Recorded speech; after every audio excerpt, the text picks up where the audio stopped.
For this week's assignment, I'm going to talk about Facebook versus Google. Google and Facebook could not avoid the headlines, even if they tried. The words fierce and intense fall short in the efforts to describe the competition between the two innovative companies. The e-commerce market is currently dominated by Amazon, but Facebook and Google are nipping at the heels of Amazon CEO Jeff Bezos. While searching for reliable sports websites on Google or checking on a family member's most recent status on Facebook, the Internet surfer can seamlessly complete a quick shopping errand. Shoppers can make swift purchases straight from Google's mobile ads. This concept was recently tagged as purchases on Google. The company that pays for advertisement has branding capabilities on the ad, but Google handles the processing. Facebook has an even more congruent method. A startup company can create a Facebook page, add content to that page, and gradually build their following. At any point throughout that process, the page manager, they can add buy buttons for multiple products. The payment is processed by Facebook and the shopper never had to click to another website. They never have to click to another website.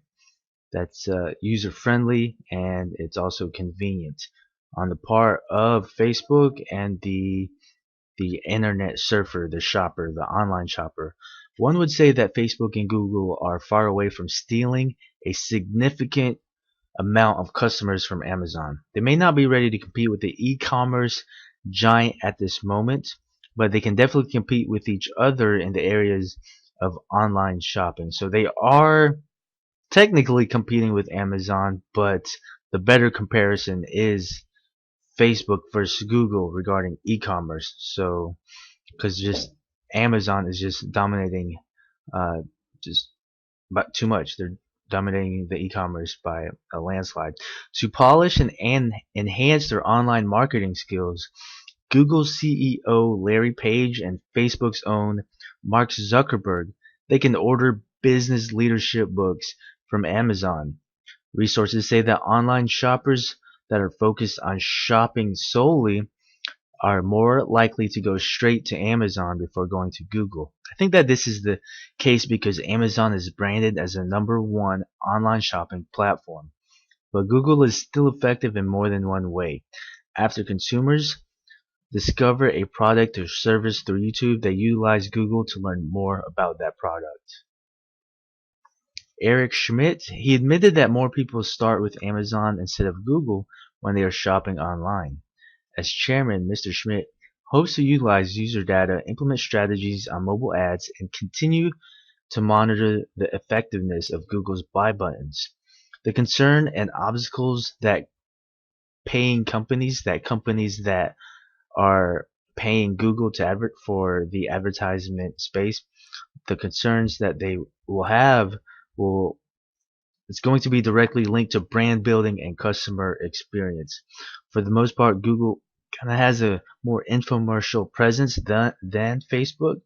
Since Facebook started and continued with the social concept, it feels as if there's more value on their platform. Another way of looking at it is, let me provide this ongoing analogy that I will continue to have. Uh, Google can be considered the flea market and Facebook is a shopping mall. The social appeal and pleasant shopping experience is an advantage for Facebook. The limited interface and structure offered to advertisers, that it automatically gives the #1 search engine in the world the flea market label. With that said, with that stated, there are some flea markets that can be considered more enjoyable than some shopping malls. I know that sounds a little left field, but if you really think about it, I think that it can register and resonate with many of the folks that will think about it and are familiar with shopping online. Although Facebook has the social advantage, Google may have the most valuable platform on their roster. It's called YouTube. Leader. YouTube is the world leader in the video sharing arena. Google is now enabling the buy buttons on YouTube. However, companies are getting smarter. They're able to simply and tactfully turn their videos into subtle commercials. This eliminates the need to rely heavily on the features of Facebook and YouTube. At the same time, it is pretty easy for the tech savvy and the not so tech savvy to utilize and get familiar with the buy buttons.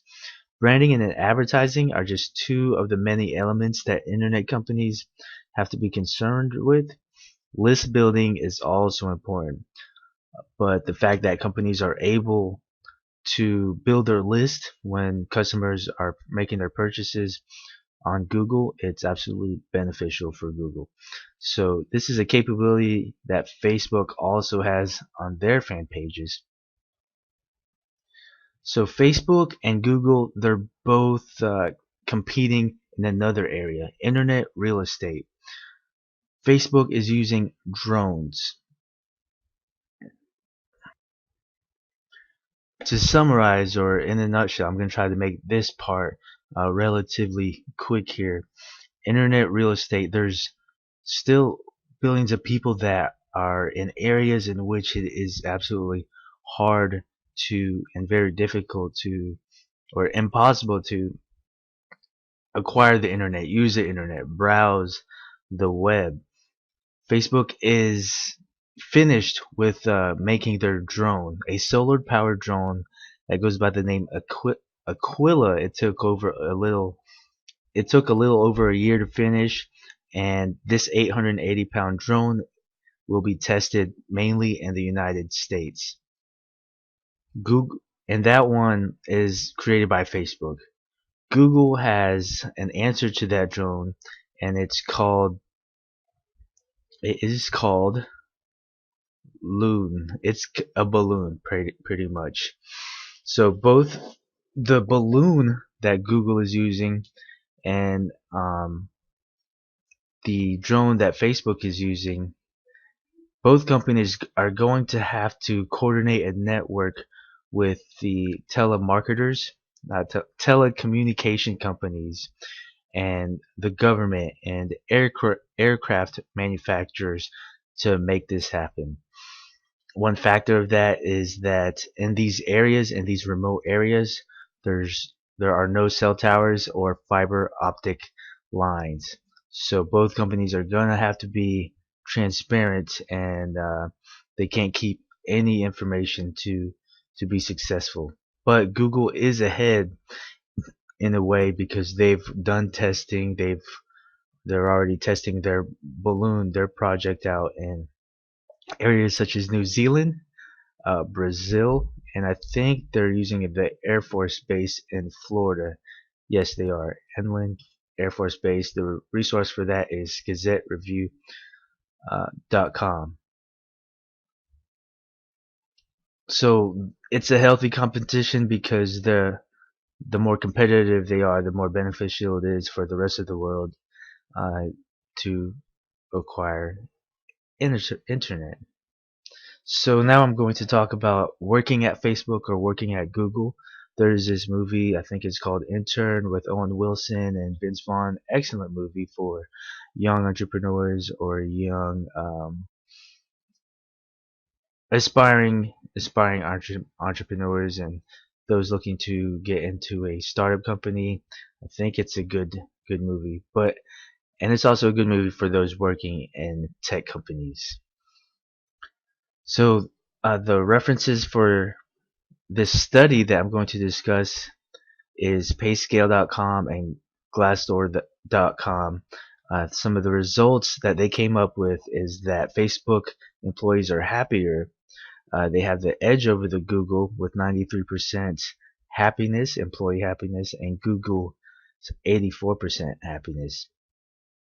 One Facebook employee said, "Every morning when I go in, I feel like the luckiest guy on earth for ever landing a job here." He is a data scientist in Menlo Park, California. So with that said, these are numbers. This is a comparison between Facebook employees and Google employees. At the end of the day, both companies are excellent places to work at. Facebook compared to Google, they get more freedom at Facebook. And we will go into the reasoning a little bit further, but one factor is that you get zero credit for your title.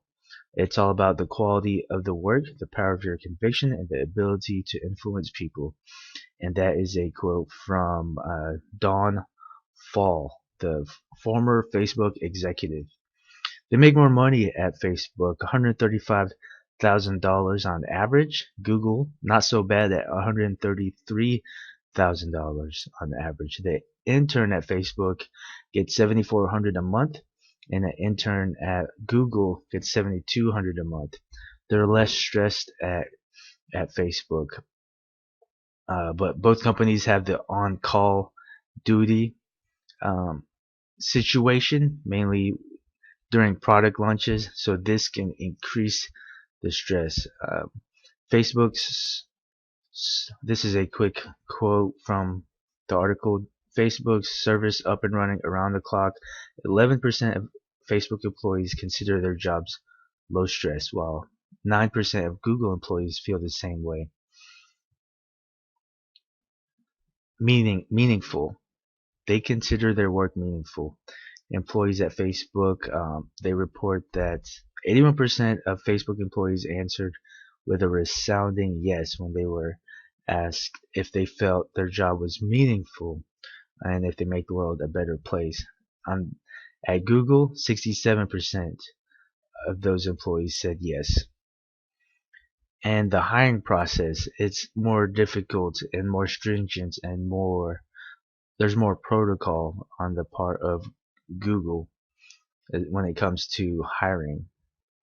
So this is probably the biggest factor, in my opinion, that affects the other results that I listed in this presentation.